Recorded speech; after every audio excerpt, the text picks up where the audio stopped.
श्री भवानी महतो जी, एक बार हम चाहेंगे जितने भी ग्रामवासी हैं सारे लोग इनके लिए जोरदार तालियों से अभिनंदन।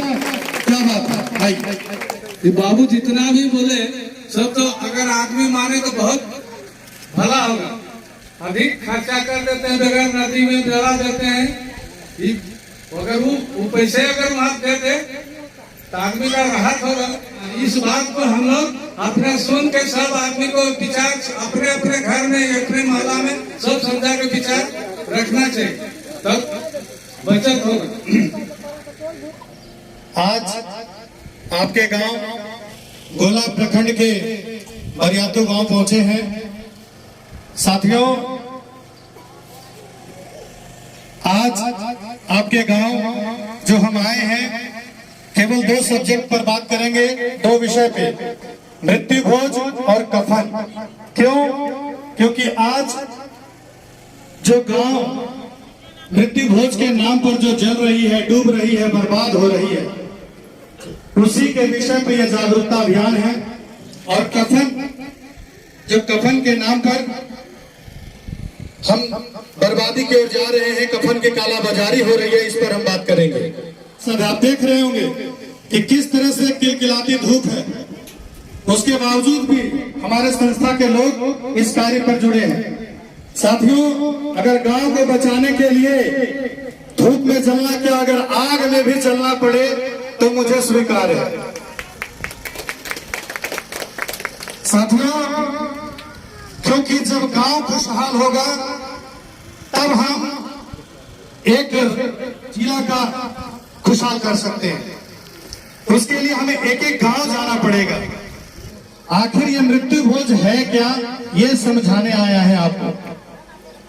साथियों, आज जो गांव में बड़े बड़े पंडाल लगा करके सफेद सफेद जो फैशन चली हुई है, उसको ध्यान में रखते हुए या फिर 2 से 4 हजार रुपए के मात्र राशन पानी दे करके एक गरीब आदमी का जो मजाक उड़ाया जा रहा है, उसी को ध्यान में रखते हुए आज आपके गांव बरियातू पहुंचे हैं। आज जब हम आपके गांव बरियातू में आ रहे थे, कुछ भैया लोग कह रहे थे मुझे कि सर यहाँ पे आज 3-3 घर में शादियां हो रही है, 3-3 घर की शादी है, 3-3 घर की लगन है।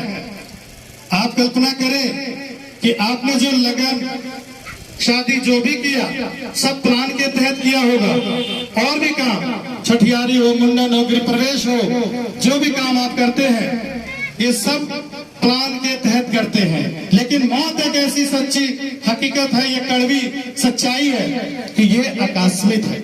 ये अचानक कब किसके घर में मुड़ जाएगी ये गाड़ी, ये कोई नहीं जानता। अब आपके घर में आप 100 रुपए के लिए मोहताज हैं, आप 10 रुपए के मोहताज हैं। उस घड़ी में आपको 50,000 से 1 लाख रुपए अगर अचानक लगाना पड़े तो क्या वो आम आदमी बर्बाद नहीं होगा? उसका घर नहीं उजड़ेगा? इस बात की चिंता है हमारी संस्था को। मानना ना मानना आपका काम है, जगाना हमारा काम है। साथियों, इंसान के मरने के बाद अगर कोई शास्त्र है तो वो है गरुड़ पुराण। आप हमारी ना माने, लेकिन आप सनातन धर्म को मानते हैं तो कम से कम गरुड़ पुराण आप अवश्य पढ़ें।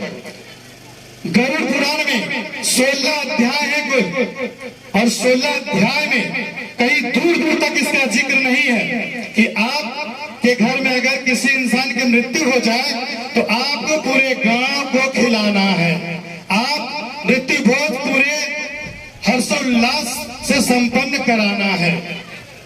कहीं इसका जिक्र नहीं है। साथियों, कुछ गांव ऐसे भी हैं जहां पर 12वां और 13वां को मांसाहार का भी भोजन करवाते हैं। मीट, मुर्गा, अंडा, मछली जो मन में सो करवा देते हैं।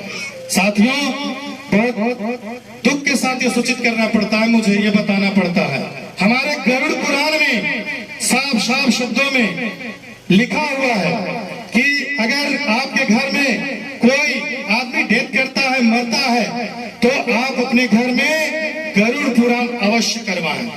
लेकिन मैं समझता हूं कि पूरे रामगढ़ जिले में केवल 10% लोगों के घर में गरुड़ पुराण होती होगी, क्योंकि आपके पास पैसा ही नहीं है।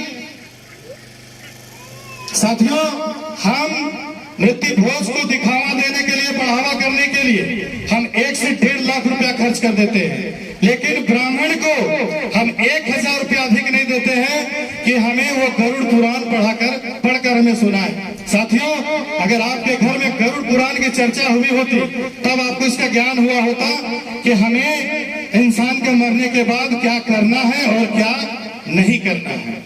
हमारे गरुड़ पुराण में साफ साफ शब्दों में लिखा है कि अगर जिनके घर में मृत्यु हो जाए, उस घर में जब भी भोजन करें एक साथ करें, तभी मृतक की आत्मा को शांति मिलती है। तो जब हम लोग जिस दिन जलाकर आते हैं, यानी पहला दिन, आप ध्यान से इस बात को अमल कीजिएगा। कुछ कुछ चीजें जो है आपके जीवन में वो टच करेगी।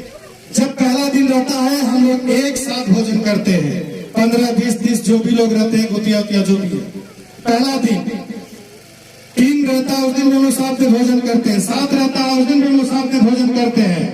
10 रहता है, उस दिन भी हम लोग साथ में भोजन करते हैं। लेकिन 12वां जैसे आता है, हम लोग सब गड़बड़ा जाते हैं। सुबह 7 बजे से लेकर 2 बजे तक, और आपके घर में जो मेहमान कुटुंब आए हैं, नानी, फूफू, मौसी, काकी, चाची, दादा, जितने भी लोग आपने दूर दराज से बुलाए, आमंत्रित किए हैं, और आपका निजी गोतिया जो कि सुबह 7 बजे से आपके सामने, आपके समक्ष, आपके समीप उस विधि विधान में बैठे हुए, वो जब एक साथ आप लोग भोजन करते हैं 3 से 4 के बीच में, ये सभा वहीं तक लिखी गई है। और इसके बाद जो 7 बजे के बाद पूरे गांव का हुजूम की जो तैयारी करते हैं, यही मृत्यु भोज है। ये मृत्यु भोज नहीं, ये मृत्यु बोझ है। कभी प्यास को पानी पिलाया नहीं,